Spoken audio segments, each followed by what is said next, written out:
What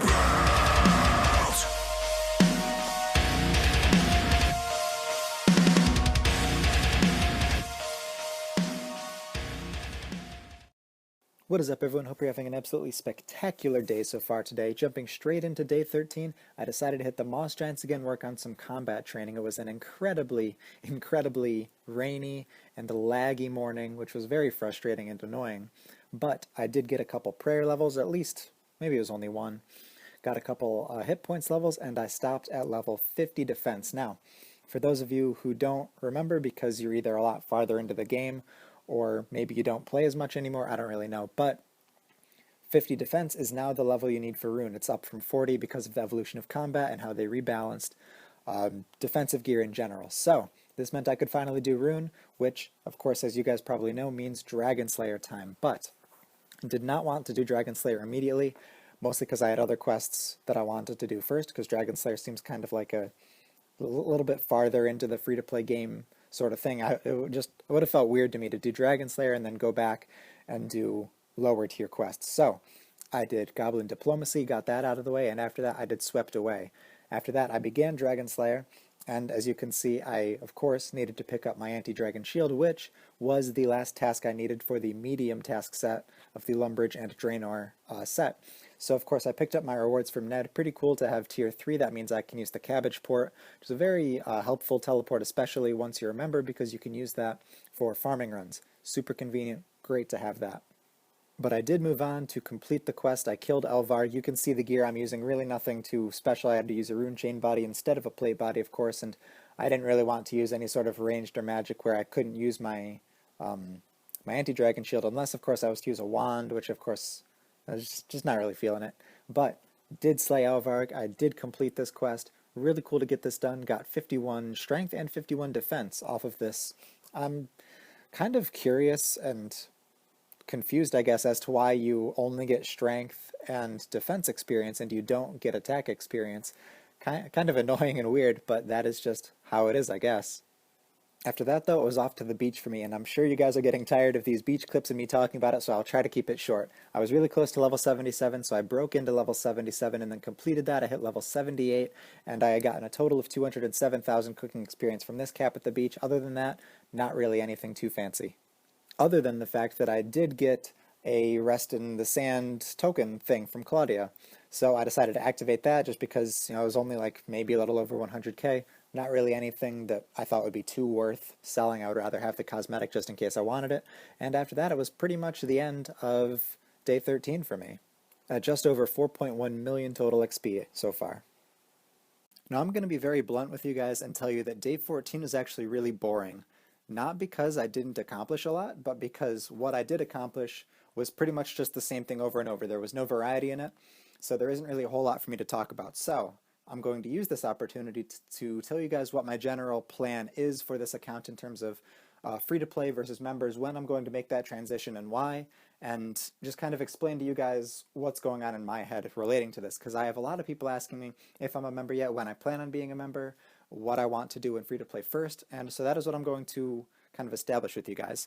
Basically, I've been saying a few times now that I want to milk free-to-play for all that it's worth, just so that way when I do become a member, I don't have to go back and do things that I could have been doing in free-to-play anyway, because that's kind of a waste of my bond money. If I'm going to spend 10 mil every 2 weeks, I want that to be going to full use, because I'm not in a position financially where I can really afford to waste a lot of that.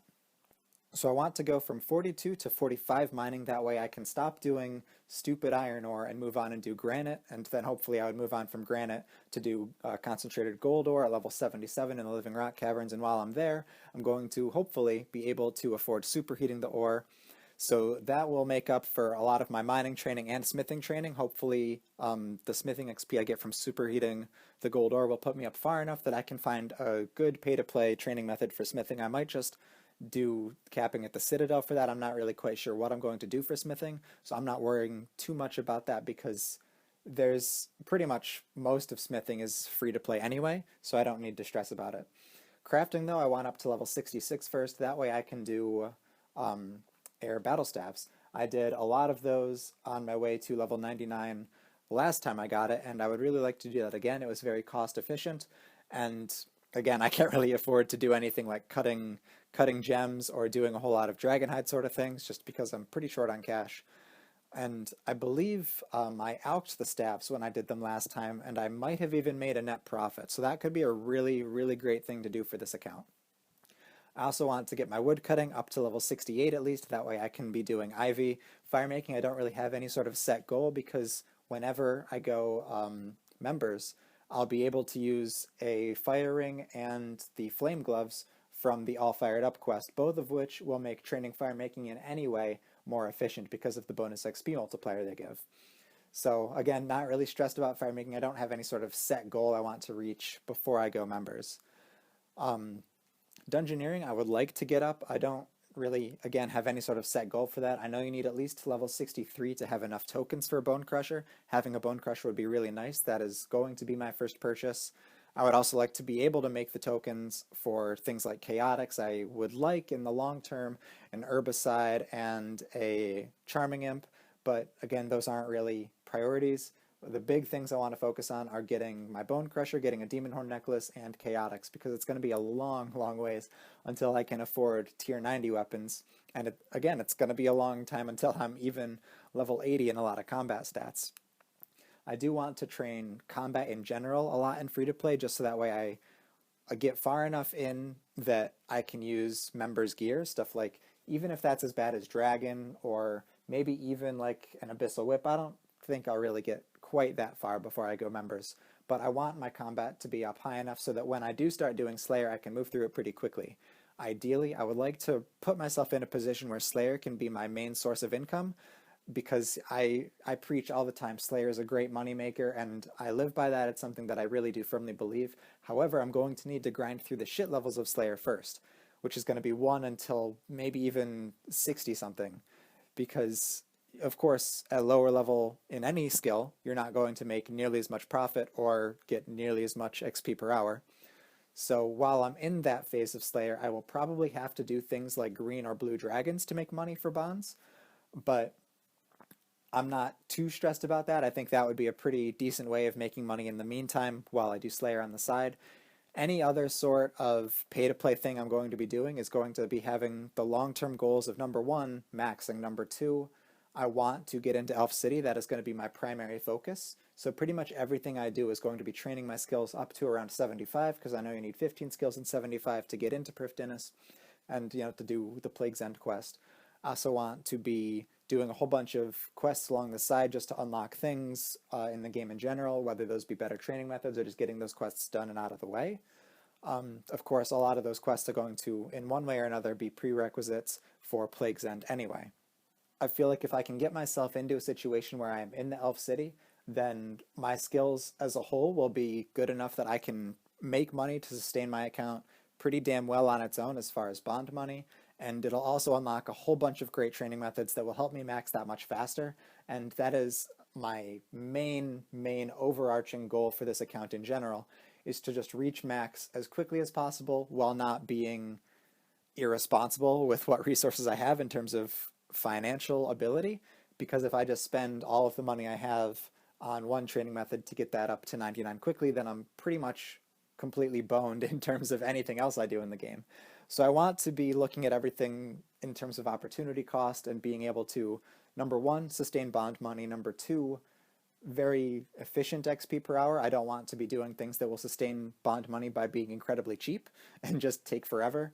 And again, Plague's End is going to be a big focus. But moving on, as you can see, back to the progress update video itself, I did get level 65 woodcutting and 66 firemaking, good milestones, putting me that much closer to Ivy at level 68, which is going to be a monumental level, because at that point I can pretty much stop training woodcutting in free-to-play, unless of course I really want to AFK something, and that's all I can really think of.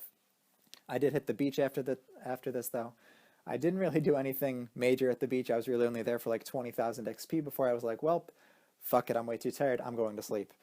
I did, in this day though, get between 4.5 and 4.6 million total XP. I hit that milestone, which is pretty cool, making a lot of progress. I'm really happy to share that with you guys, and it just feels really good. When I look at my rune track and I see myself making anywhere from 400 to 500,000 XP per day in general on average in free to play. I feel like that's pretty good, especially for my levels where I am and the fact that my XP per hour is pretty shitty so far.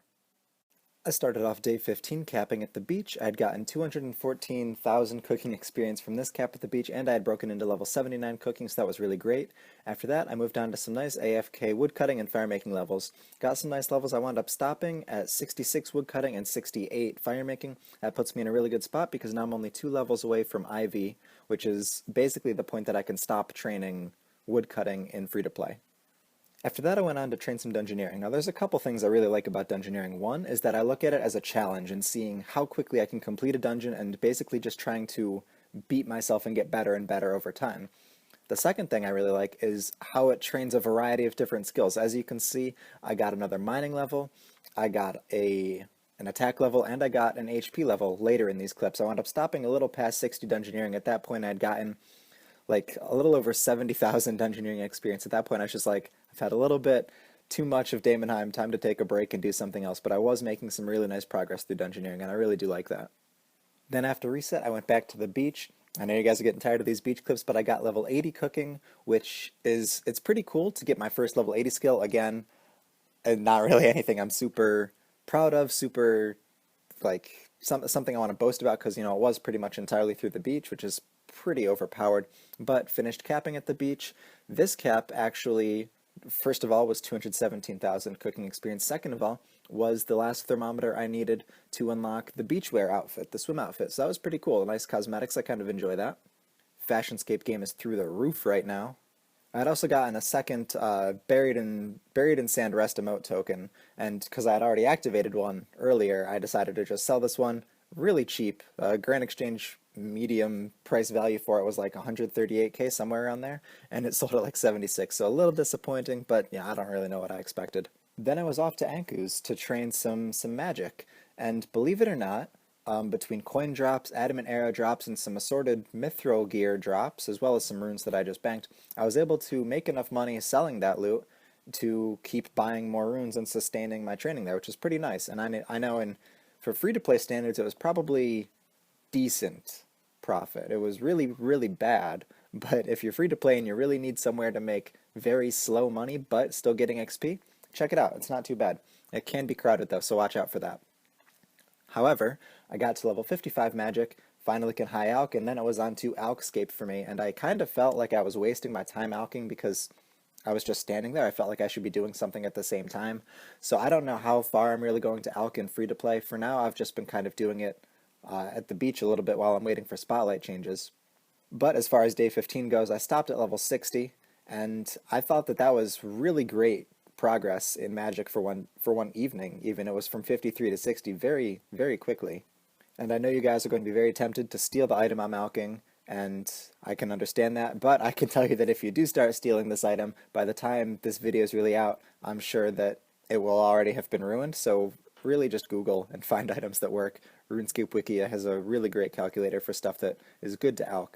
End of day 15 though, 915 total level, and just near the 5.4 million total XP mark. Really making progress. Hope you guys are really enjoying these progress updates. Again, I thoroughly enjoy putting them out for you guys. Leave me any sort of feedback in the comments in terms of things you would want to see differently, things you really enjoy that I should do more of. I would love to hear and read all of that, and I will address all of those things as well. Make sure you're subscribed to stay up to date with the new progress videos when they come out. That should probably be at least within the next week.